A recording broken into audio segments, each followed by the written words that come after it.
Itu harus ngaji dulu itu. Itu belum benar tuh ngajinya.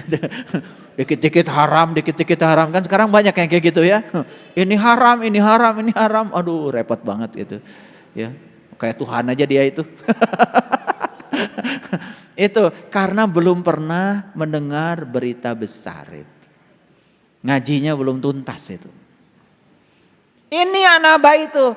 Kami telah bina di atas kamu 7 buah yang kokoh. Itulah Shiratal Mustaqim.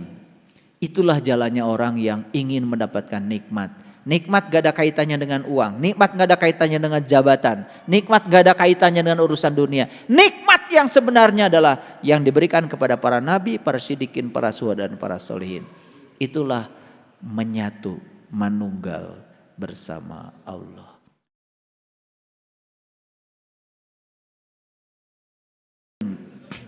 Makanya banyak-banyak mencintai, banyak-banyak tersenyum, banyak terima kasih, banyak bernyanyi, banyak menari, ya, olahraga, menikmati alam. Kalau diajak sama saya, ayo kita pergi ke alam, nggak usah banyak mikir, pergi aja. Nah, karena itu akan membangun frekuensi di atas 500 Hz. Terus terang ya, kalau saya ngajak kalian pergi ke alam, kan kita ketawa aja. Itu menyehatkan itu. Dan ketawa itu sakral. Kalau ada yang bilang ketawa itu dosa, itu harus ngaji dulu itu. Itu belum benar tuh ngajinya. Dikit-dikit haram kan sekarang banyak yang kayak gitu ya. Ini haram, ini haram, ini haram. Aduh, repot banget gitu. Ya, kayak Tuhan aja dia itu. Itu karena belum pernah mendengar berita besar itu. Ngajinya belum tuntas itu. Makanya sekarang ngajinya berita besar. Ayo kita baca sekarang. A'udzubillahi minasyaitonirrajim. Bismillahirrahmanirrahim. Amma yatasaalun. Tentang apakah mereka saling bertanya? Tentang apa mereka saling bertanya? Ya? Anin naba'il adim. Tentang berita yang sangat besar. Apa sih berita yang besar itu? Alladzi hum fihi mukhtalifun. Yang mereka selama ini selalu perselisihkan. Kalla saya'lamun. Sekali-kali tidak. Kelak mereka akan tahu. Kelak mereka akan tahu. Tsumma kalla saya'lamun. Sekali-kali tidak. Kelak mereka juga akan tahu. Alam naj'al lil arda mihada. Bukankah kami telah menjadikan bumi itu sebagai hamparan? Dimulai. Bukankah aku telah menjadikan bumi itu sebagai hamparan? Bumi ini tempat yang sangat luas tanpa batas. Betul? Betul? Bumi ini tempat yang sangat luas tanpa batas. Kalau kita melihatnya ke dalam dan melihatnya bukan dengan mata yang luar. Menggunakan mata yang diberikan Allah kepada kita yang disebut dengan mata kolbu. Makanya mata kolbu harus dibuka. Begitu kita menggunakan mata kolbu, kita bisa melihat bumi ini sebagai hamparan yang tanpa batas. Luas. Betul? Coba kalau kalian udah jalan-jalan dari tempat yang luas itu, apa rasanya? Lega, luas, kosong gitu. Karena kosong itu punya kapasitas untuk menampung apa saja. Coba rumah kita luas, banyak kosongnya. Enak kan? Kayak masjid ini. Masjid ini yang dibeli itu ini, tembok-temboknya aja. kosongnya nggak dibeli. Makanya yang berguna itu sebetulnya yang nggak dibelinya. Yang berharga yang dibelinya. Betul gak? Coba ibu-ibu beli emas, beli gelang. Yang berharga itu kan, yang berharga itu kan emasnya. Yang dipakai ruang kosongnya kok. Emang ada beli gelang gak ada ruang kosongnya? Baru nyadar ya. Iya. Makin besar gelangnya, kan masih besar, makin besar ruang kosongnya. Makin mahal kan? Iya. Sama rumah juga, makin besar rumahnya, rumah yang besar itu rumah yang ruang kosongnya gede. Makanya kalau kita sudah bisa melihat bumi sebagai hamparan di dalam, lega, kosong.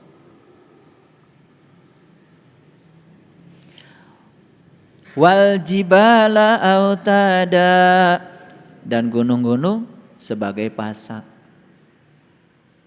Tuh. Awas, gunung yang dimaksud itu bukan gunung Galunggung, gunung Merapi, gunung Gede, gunung Ceremai. Gunung itu adalah puncaknya kesadaran yang ada pada diri manusia. Itulah Sidratil Muntaha. Betul nggak itu pasak? Pasak tuh menguatkan. Makanya yang gunung-gunungnya itu sudah jadi pasak, sudah kuat. Ya, sudah kuat, kesadarannya sudah tinggi.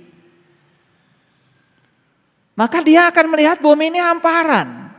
Luas tanpa batas. Kemanapun dia memalingkan wajah, yang dia lihat adalah dia yang maha luas. Gak sempit lagi hidupnya. Ledakan itu terjadi di ruang sempit. Betul apa tidak? Jadi yang suka meledak-ledak tadi itu siapa? Sempit. Yang suka nyalah-nyalakan orang itu siapa? Sempit ilmunya. Yang suka merasa paling benar itu siapa? Sempit sudut pandangnya. Ya, itu. Makanya bahaya ya, orang yang terbuka mulutnya masih tertutup kolbunya, itu sudah bicara di ruang publik. Bahaya itu. Menurut dia mah semua orang salah aja. Dia tidak tahu bahwa sebetulnya dalam hidup ini yang namanya salah, yang namanya benar itu penilaian. Yang namanya penilaian kan tergantung orang. Betul nggak? Tergantung orang yang menilai. Kalau dia si penilai itu sempit sudut pandangnya, dia akan berikan penilaian yang salah. Makanya ketika masih terjebak oleh benar salah, baik buruk, sebetulnya kita tuh belum kemana-mana. Ini saya harus bicara kenceng nih. Wa khalaqnakum ajwaja. Ajwaja itu pasangan.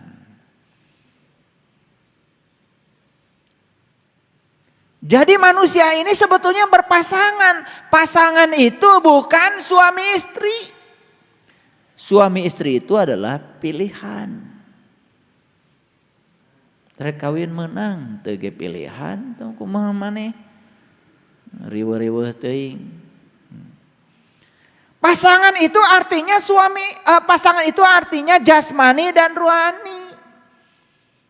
Makanya aku ciptakan manusia berpasangan, sejak diciptakan kita sudah pasangan.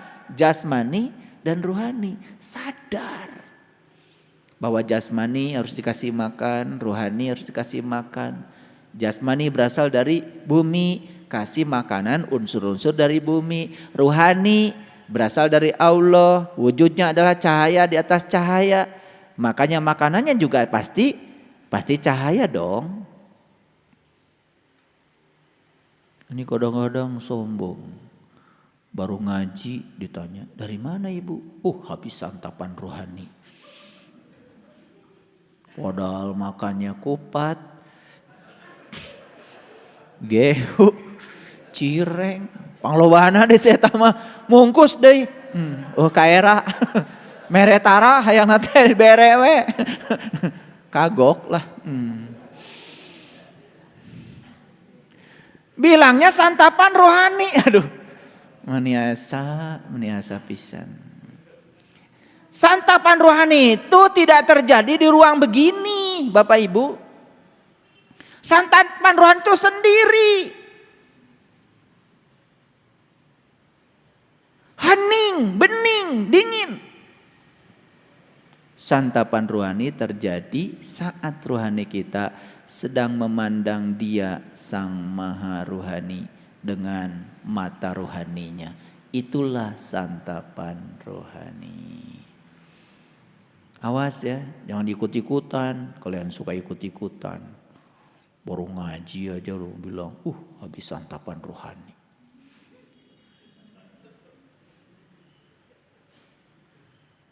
Padahal itu mungkus.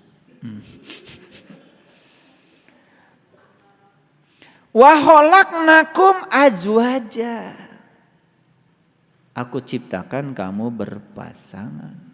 Jadi kita harus selalu sadar bahwa diri kita itu jasmani dan rohani.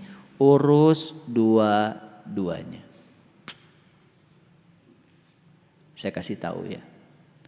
Orang yang di dalam kehidupan ini hanya ngurus jasmani. Sebetulnya dia itu tidak layak untuk disebut manusia hidup. Karena tidak ada pertumbuhan. Pertumbuhan tidak terjadi di jasmani. Pertumbuhan hanya terjadi di kesadaran spiritual. Orang yang suka menolak kontradiksi dalam hidup ini tidak layak menghidupi hidup. Karena dia tidak akan tumbuh. Karena dia menolak. Dan orang-orang yang bermitra dengan kontradiksi, menjadikan kontradiksi sebagai sarana untuk menempa diri, itu namanya tumbuh. Apa dengan tubuh kita? Coba lihat. Kecil, remaja, tua, habis. Jadi saya tidak mau berbicara tentang pertumbuhan fisik. Di fisik tidak ada pertumbuhan. Pertumbuhan hanya terjadi di dimensi spiritual. Ayo, pertanyaannya sekarang bagi kita semua, tumbuhkah saya? Semakin matangkah saya? Semakin dewasakah saya? Semakin bijaksanakah saya? Kalau itu meningkat, itu namanya kalian tumbuh. Dan orang yang tumbuh, ya, kelihatan pertumbuhannya. Dan orang yang semacam ini itu sangat dekat untuk menuju sebagai manusia paripurna tadi. Wa ja'alna naumakum subata. Dan kami jadikan ya, naum, tidurmu sebagai istirahat.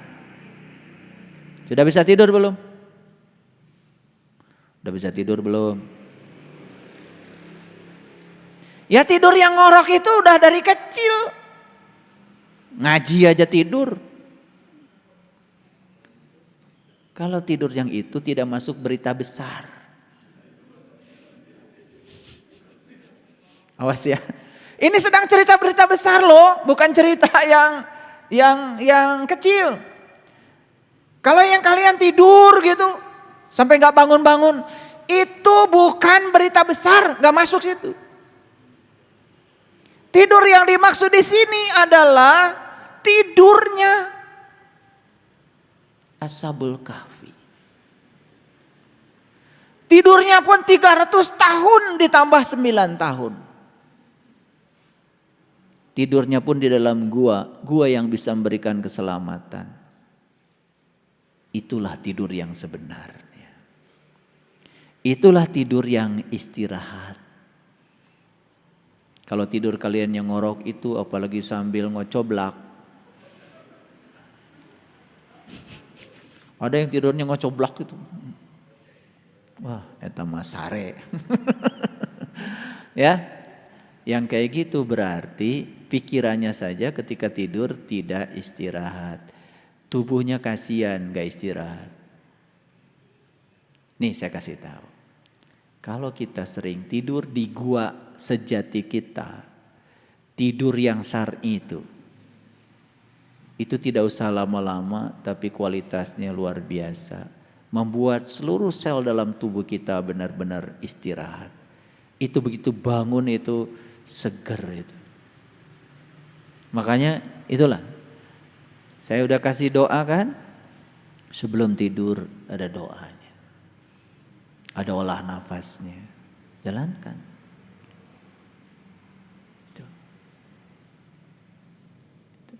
Ngerti ya? Baik, lanjut. Ini masih berita besar nih. Ya. Wa ja'alnal laila libasa, dan kami jadikan malam sebagai pelindung. Malam sebagai pakaian. Gini para sahabat. Malam itu identik dengan kegelapan bukan? Sebetulnya seluruh semesta ini diliputi cahaya atau kegelapan?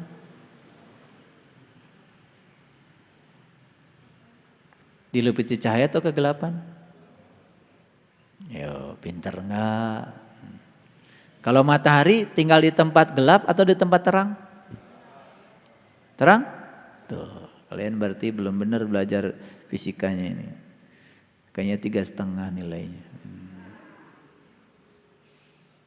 Lihat saya. Kalau lampu ini dimatikan, gelap kan?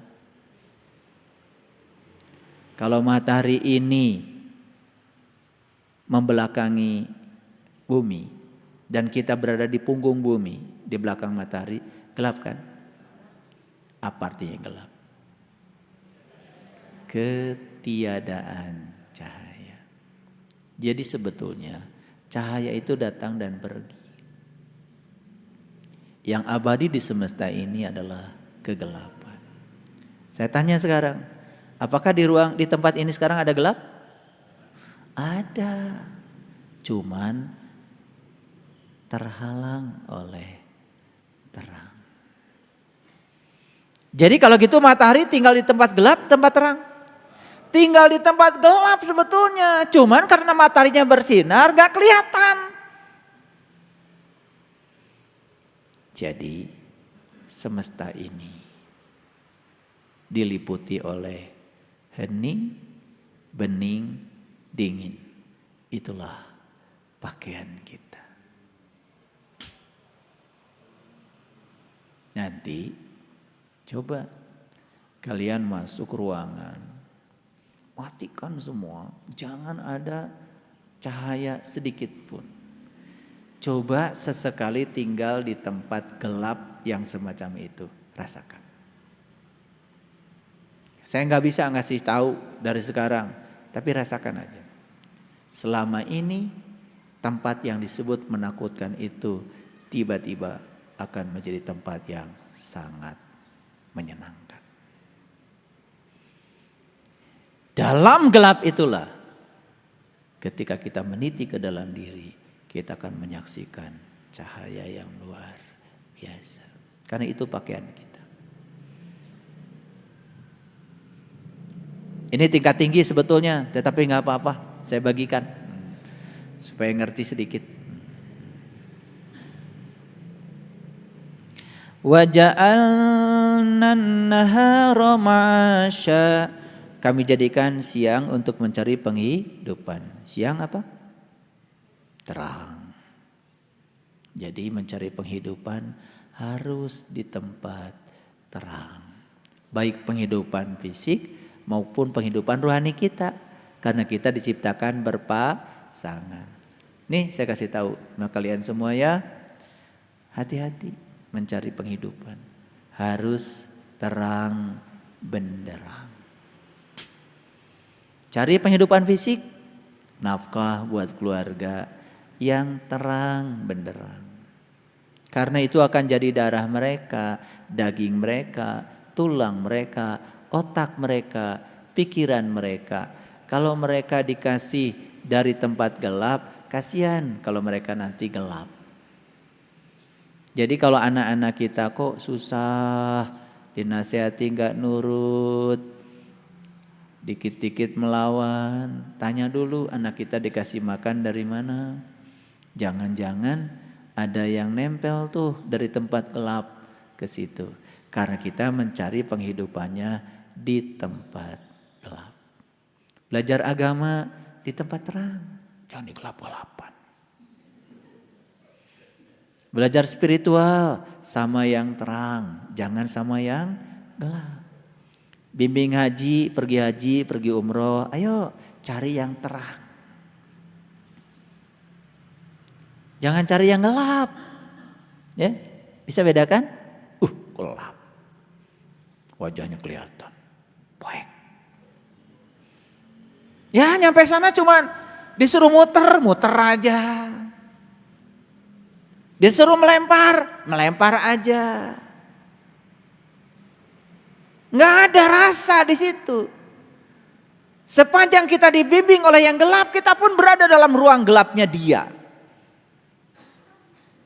Makanya banyak orang yang belajar spiritual gak maju-maju karena gelap. Cari dunia gak maju-maju karena gelap. Dikiranya licik boleh. Licik itu mungkin aja dia dapat keuntungan dan senang sesaat. Tetapi semesta ini punya hukum yang tidak akan pernah salah. Siapa yang mencuri akan diambil hasil curiannya dengan cara yang lebih menyakitkan. Makanya heran saya ada orang-orang berani ya ngambil hak yang bukan haknya. Dia pikir itu kesenangan, ya mungkin sesaat. Tetapi sekalipun orang tidak tahu, dia tidak akan pernah bisa bohong pada dirinya sendiri. Dan suatu saat apa yang dia rampok akan dirampok lagi oleh semesta dengan cara yang lebih menyakitkan. Ada orang yang menghabiskan masa tuanya hanya cuci darah, habis seluruh harta yang dia kumpulkan. Dia pikir dia harta akan menyenangkan. Hanya dibelikan untuk beli obat dan setelah itu hancur tubuhnya. Tidak ada kebahagiaan. Buat apa? Makanya daripada cari uang yang sedikit haram, lebih bagus banyak dan halal. Paham ya? Awas, jangan biarin sedikit juga halal. Walmahi. Makanya berpikir tuh harus selalu besar tanpa batas. Gimana? Udah belajar spiritual ceritanya. Tapi mikirnya masih terbatas. Ya. Saya ajak bikin ini, bikin itu, banyak sekali yang menghambat.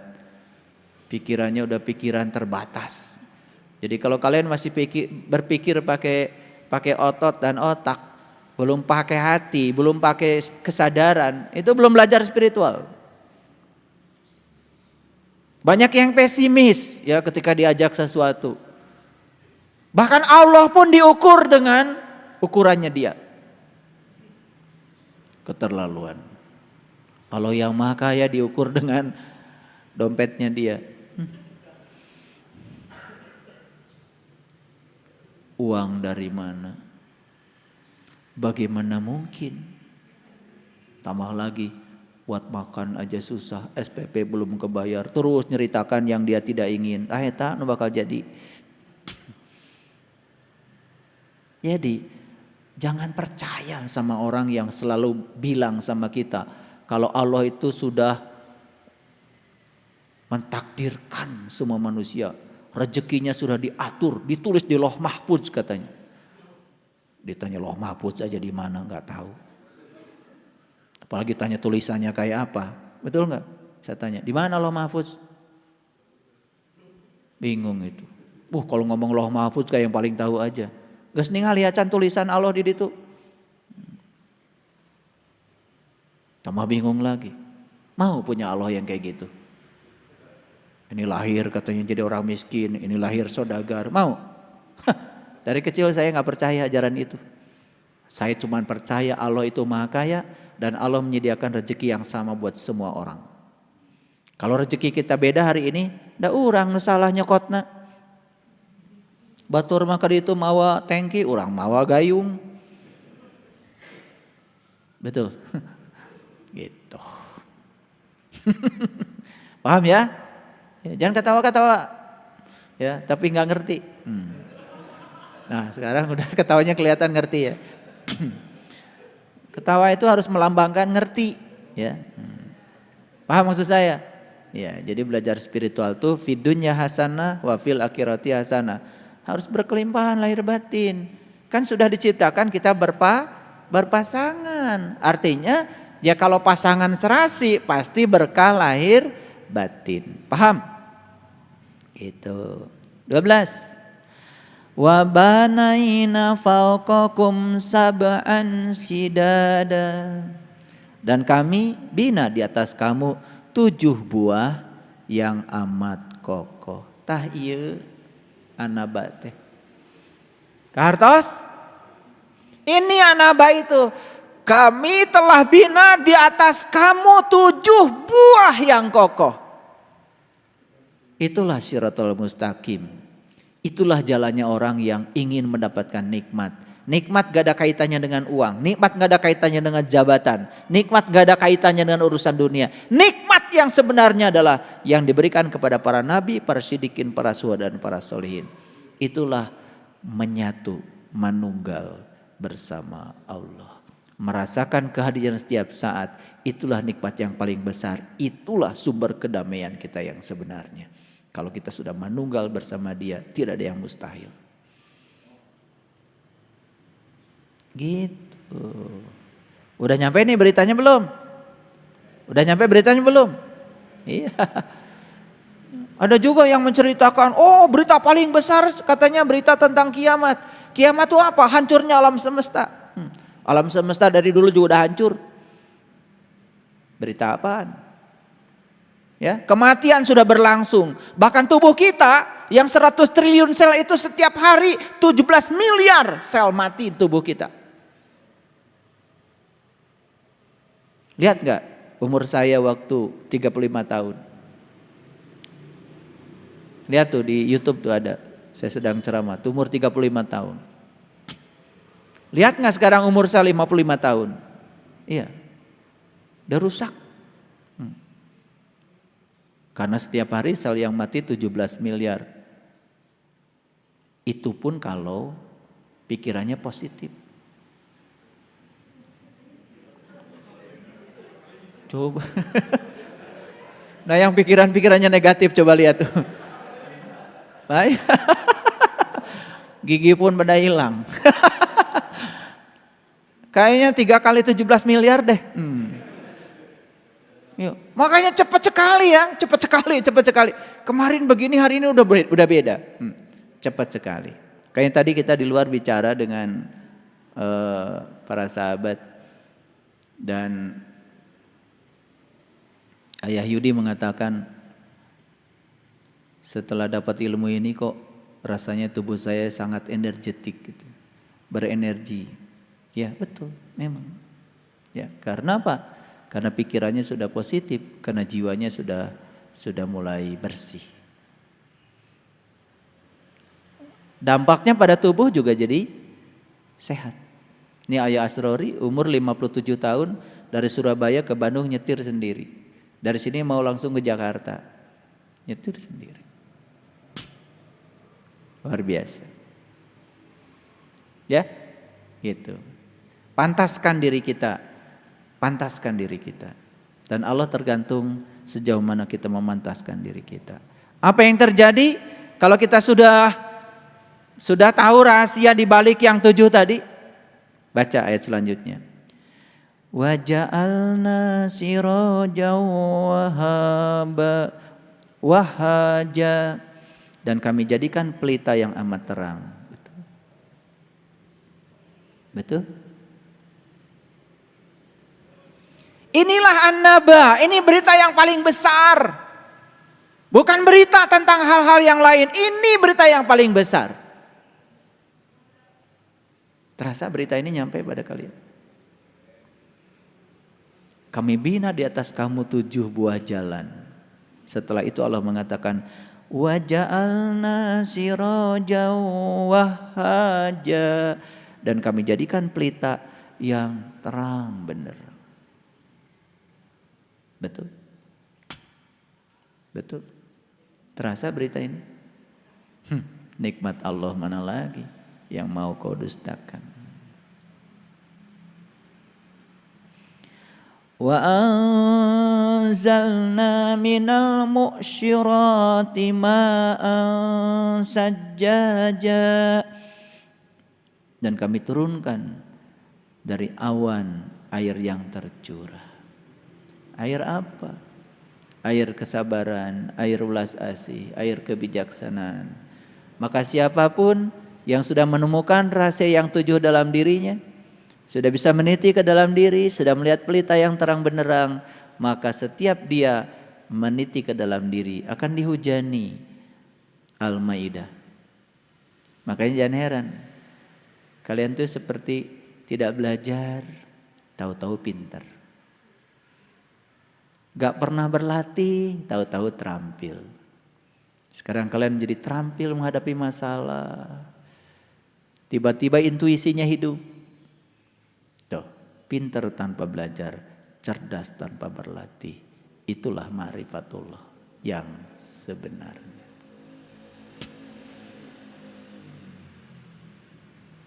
Masih ada juga yang menyepelekan berita besar ini. Terus mau cari berita besar apa lagi? Ini berita paling besar. Tidak ada yang lebih besar beritanya di luar ini. Dan berita yang paling besar itu adalah berita tentang ini. Berita tentang bagaimana cara kita meniti kepada Dia yang Maha Besar. Para sahabat, saya hanya ingin menyampaikan pesan pada kalian semua. Bersyukurlah. Bersyukurlah karena berita ini sudah sampai. Banyak orang yang hafal surat An-Naba cuman hafal untuk jadi imam. Cuma hafal untuk bacaan sholat dalam sehari-hari. Tapi gak tahu beritanya. Padahal ini adalah surat. Ini surat dari Allah langsung buat kalian. Makanya disebutnya juga Quran surat An-Naba. Namanya surat itu pasti ada beritanya dong. Beritanya harus sampai pada tanganmu. Siapa yang ngasih surat? Allah langsung. Siapa penerima surat? Kalian yang bisa menerima berita besar ini.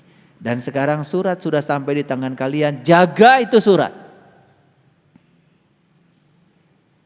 Simpan di tempat yang terhormat. Hargai isinya.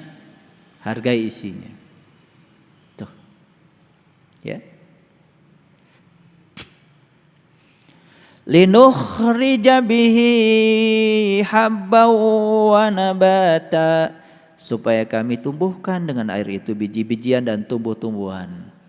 Dalam diri kita itu kan banyak sekali benih-benih. Betul? Benih welas asih tumbuh. Luar biasa. Benih cinta kasih tumbuh. Sehingga kapasitas untuk mencintai membesar. Benih kecerdasan tumbuh. Benih kasih sayang tumbuh. Benih toleransi tumbuh. Benih untuk bisa menerima perbedaan tumbuh. Saya akan melihat di semesta ini tidak lama lagi manusia-manusia cahaya yang sedang diperankan dalam kehidupan memancarkan cahaya tanpa batas. Itulah berita paling besar.